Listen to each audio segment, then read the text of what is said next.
कोटद्वार से दिल्ली तक सियासी तूफान मोहम्मद दीपक की कहानी में नया मोड़। वायरल वीडियो, राजनीतिक मुलाकात और उठते सवाल। दीपक राहुल कनेक्शन का सच आपको चौंका देगा। दीपक की राहुल गांधी से मुलाकात पर गरमाई सियासत। क्या ये महज संयोग या सियासत की नई रणनीति? ये तस्वीर पिछले 24 घंटे से राजनीतिक गलियारों में तहलका मचा रही है। ये वही जिम ओनर दीपक कुमार है जो अचानक मोहम्मद दीपक बनकर सोशल मीडिया पर हीरो बन गया और अब राहुल गांधी से मिलकर सुर्खियां बटोर रहा है। लेकिन क्या ये सब एक संयोग है या फिर एक सोची समझी साजिश का हिस्सा? आज हम खोलेंगे इस कहानी की परतें और बताएंगे कैसे मोहम्मद दीपक कांग्रेस की कुख्यात टूलकिट का एक अहम हिस्सा साबित हो रहा है। आखिर खुल ही गई राहुल गांधी के प्लान की पोल। हम अपनी एक्सक्लूसिव रिपोर्ट में सबूतों के साथ दिखाएंगे कैसे ये पूरी घटना एक राजनीतिक ड्रामा है जो हिंदुओं को बदनाम करने और वोट बैंक की राजनीति को मजबूत करने के लिए रची गई थी। चलिए शुरू करते हैं।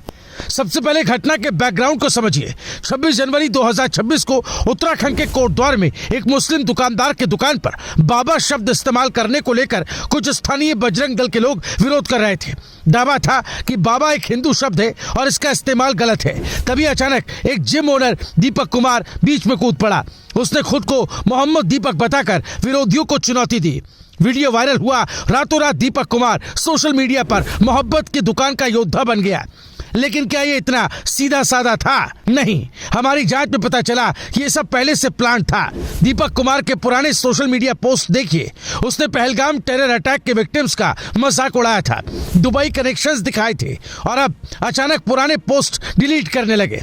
क्यों? क्योंकि सच्चाई छिपानी थी। आपका भी एक कमेंट में आप उससे बात भी कर रहे थे। आपने उससे एक कमेंट के काउंटर करके पूछा भी कि अगर लड़कों को जो है वहाँ पर जो थे पुरुष थे उनको धर्म देखकर मारा गया तो औरतों को कैसे मारा गया? इसका मतलब आपने कमेंट में किया था, ये आपके कमेंट है शायद। आपने कमेंट किया था कि अच्छा बेटा जब लड़कों को पैंट उतार कर गोली मारी गई तो औरतों को कैसे मारा गया? पता नहीं यार, ये तो मेरा कुछ समझ में नहीं आ रहा है। चलो जो भी है, अगर मारा भी होगा तो फिर मैं तो सीधी सी बात है, मेरे तो दिमाग में ये नहीं आ रहा जो आप मेरे को मैसेज दिखा रहे हो, कमेंट दिखा रहे हो। अब आते हैं मेन पॉइंट पर। 23 फरवरी 2026 को राहुल गांधी ने दिल्ली में दीपक कुमार से मुलाकात की। फोटोज वायरल है। राहुल गांधी दीपक को गले लगा रहे हैं और कह रहे हैं कि वो कोटद्वार आकर उनके जिम में मेंबरशिप लेंगे। कांग्रेस ने इसे एकता और साहस का उदाहरण बताया। लेकिन दर्शकों, ये सिर्फ एक फोटो ऑप नहीं बल्कि एक बड़े प्लान का हिस्सा है। याद कीजिए 2021 का टूलकिट कांड, जहां कांग्रेस ने किसानों के आंदोलन को भड़काने के लिए सोशल मीडिया पर फेक नैरेटिव फैलाने की साजिश रची थी। दिशा रवि जैसी एक्टिविस्ट को गिरफ्तार किया गया था। अब वही पैटर्न यहां दिख रहा है। दीपक कुमार को टूलकिट का हिस्सा बनाकर राहुल गांधी ने हिंदू संगठनों को बदनाम करने की कोशिश की। कांग्रेस मुस्लिम वोट बैंक को मजबूत करना चाहती है, लेकिन पोल खुल गई। देखिए दीपक कुमार का हिडन एजेंडा क्या है। हमारी टीम ने उनके बैकग्राउंड को खंगाला।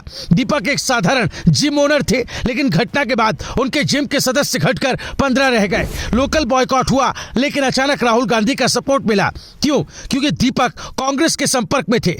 एक्स पर पोस्ट देखिए। कुछ यूजर्स ने दावा किया कि दीपक को राहुल गांधी ने प्लांट किया था हिंदुओं को डिफेम करने के लिए। एक पोस्ट में लिखा है, Do you still have any doubt that Mohammed Deepak was planted by Rahul Gandhi to defame Hindus? ये संयोग नहीं, साजिश है। दीपक के पुराने पोस्ट में टेरर विक्टिम्स का मजाक और अब मोहब्बत का योद्धा, ये हिपोक्रेसी है। राहुल गांधी का प्लान क्या था? सरल शब्दों में देखें तो डिवाइड एंड रूल। कांग्रेस हमेशा से अल्पसंख्यक वोट बैंक पर डिपेंड रही है। 2024 के चुनाव में हार के बाद राहुल गांधी नए तरीके आजमा रहे हैं। मोहब्बत की दुकान का नारा देकर वो हिंदू संगठनों को निशाना बनाते हैं। दीपक कुमार को आगे करके उन्होंने एक नैरेटिव गढ़ा। हिंदू कट्टरवादी मुस्लिमों को परेशान कर रहे हैं और एक बहादुर हिंदू यानी दीपक उनका बचाव कर रहा है। लेकिन सच क्या है? दुकानदार का नाम Baba school dress and matching centre था और इसका विरोध शांतिपूर्ण था। दीपक ने जानबूझकर मोहम्मद ऐड करके प्रोवोकेट करने का काम किया। ये टूलकिट का क्लासिक उदाहरण है। सोशल मीडिया पर वायरल वीडियो, फिर पॉलिटिकल सपोर्ट और आखिर में नैरेटिव बिल्डिंग। हमने सोर्सेज से कंफर्म किया। हिंदुस्तान टाइम्स में दीपक ने खुद कहा, राहुल गांधी जी ने मुझे बुलाया, परिवार से बात की और कहा डरो मत।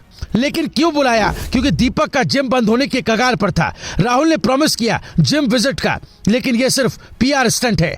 एक्स पर एक यूजर ने लिखा, Rahul Gandhi meets controversial gym trainer Mohammad Deepak, promises to join his gym amid business slump. ये दिखाता है कि कांग्रेस डैमेज कंट्रोल कर रही है, लेकिन पोल खुल चुकी है।